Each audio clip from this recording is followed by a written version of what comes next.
Hi, I'm Jeff Wilson. I wrote The Castors' Choice, a comedic novel about a history professor.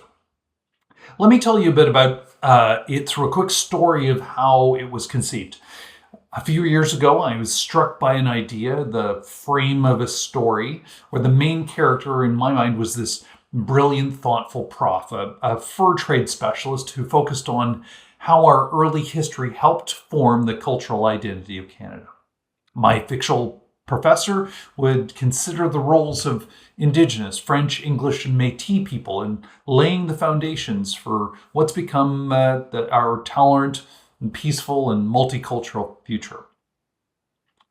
Well, I kind of thought after all of this, what you're thinking right now, which is this is not car chase fun. But I had an epiphany. What if I made it into a comedy? The Castors' Choice was conceived. The professor became Johnny McDonald, a play on John A. McDonald, our first prime minister, whose very name evokes strong emotions and polarized concept of our past. The story traces Professor McDonald in his quest for a very lucrative academic prize, but he's beset with a rash of problems, from illness in the family to a scheming ex-faculty member, a destructive father, and a revelation about his past that shakes him right to the core. And he falls in love with Elizabeth, an opera singer. Well, so, still no examples of humor, you say. Not much of a comedy.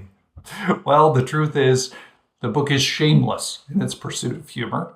I guess that's me being shameless. I use every device from preposterous language to slapstick gags, from my mistaken identity to toilet humor. Literally, toilet humor. And so I'll read a little excerpt from the book. Here's the book, The Castors' Choice.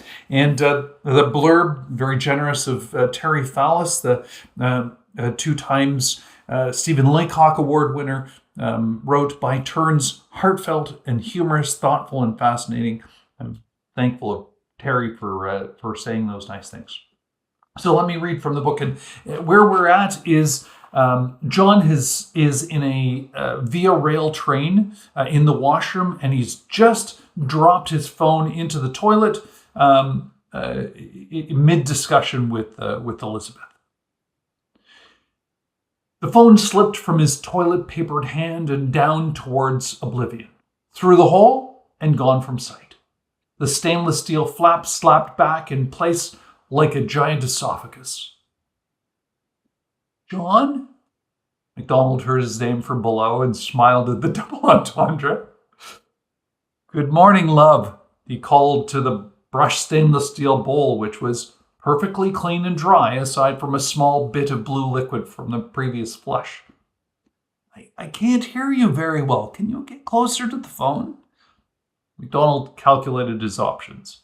He put his toilet-papered hand on the flap and pushed it open.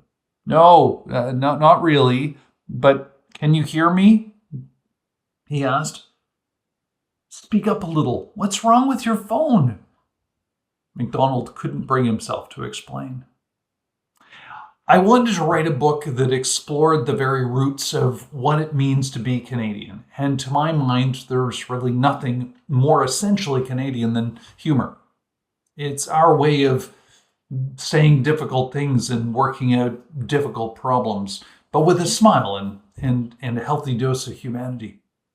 When we read books by Canadians about the Canadian experience, it helps explain how we're shaped, and in turn, those books shape us. Well, I hope you enjoy The Castors' Choice, and it shapes your thinking in some small but meaningful way. And I hope it gives you a laugh or two. Anyway, I hope you enjoyed, and thank you.